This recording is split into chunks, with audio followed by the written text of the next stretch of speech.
Dalam nama Bapa dan Putra dan Roh Kudus. Amin. Maria diberi kabar oleh malaikat Tuhan bahwa ia akan mengandung dari Roh Kudus. Salam Maria, penuh rahmat, Tuhan sertamu. Terpujilah engkau di antara wanita, dan terpujilah buah tubuhmu Yesus. Santa Maria, Bunda Allah, doakanlah kami yang berdosa ini, sekarang dan waktu kami mati. Amin.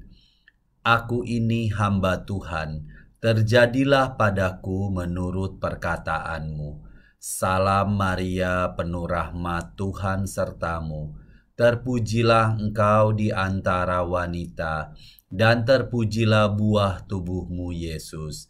Santa Maria, Bunda Allah, doakanlah kami yang berdosa ini, sekarang dan waktu kami mati. Amin. Sabda sudah menjadi daging dan tinggal di antara kita. Salam Maria, penuh rahmat, Tuhan sertamu. Terpujilah engkau di antara wanita, dan terpujilah buah tubuhmu Yesus. Santa Maria, Bunda Allah, doakanlah kami yang berdosa ini, sekarang dan waktu kami mati. Amin. Doakanlah kami ya Santa Bunda Allah, supaya kami dapat menikmati janji Kristus.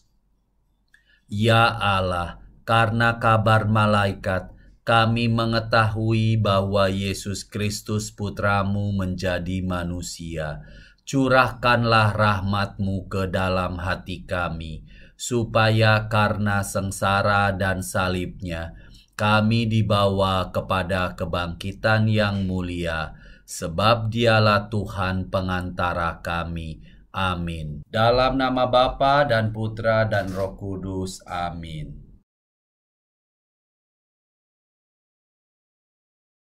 Salam sukacita bagi saudari-saudaraku pencinta mutiara iman.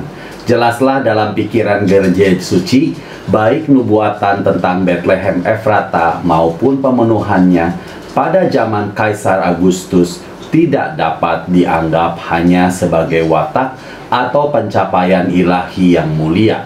Nubuatan Micheus masih diverifikasi setiap hari, terutama selama musim Advent tahunan, karena inkarnasi yang sama dengan anak Allah yang kekal yang melakukan perjalanan ke Bethlehem untuk dilahirkan secara fisik di sana, sekarang sampai akhir zaman selalu datang ke dalam jiwa manusia mengenai Bethlehem spiritual. Di sana untuk dilahirkan kembali lagi dan lagi.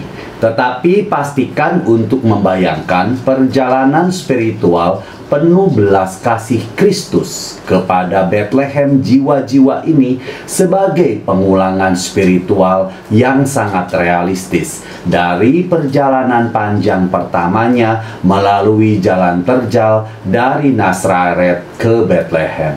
Renungkanlah secara perlahan-lahan tentang hal yang ceroboh dan jahat yang dia temui dalam perjalanannya kepada mereka dari jiwa-jiwa yang meninggalkan indera dan hati serta pikiran mereka yang diperintahkan oleh kesombongan duniawi dan seluruh diri mereka untuk bersedia menjadi korban dari ilusi sensual dan egois dan sihir dari 7 kejahatan utama.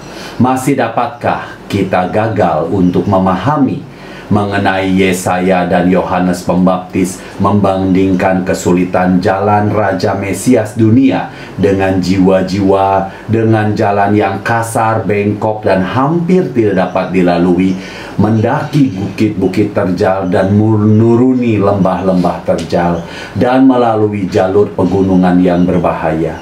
Apakah kita bertanya-tanya bahwa para nabi tersebut bernubuat atas kedatangannya ini bersikeras begitu kuat sehingga hanya kerinduan sentimental dan doa rutin betapapun berlipat ganda tidak dapat mempersiapkan kita dengan layak untuk pintu masuk yang harus dia harapkan dan sambutan yang dia dambakan?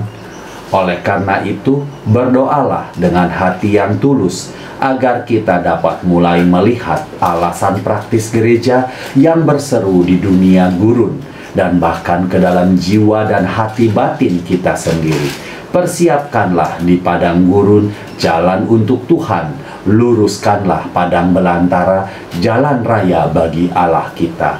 Setiap lembah harus ditutup, setiap gunung harus diratakan. Tanah yang berbukit-bukit harus menjadi tanah yang rata, dan tanah yang berlekuk-lekuk menjadi daratan. Maka kita akan melihat keselamatan Tuhan. Tuhan Yesus memberkati. Salam sehat buat kita semuanya.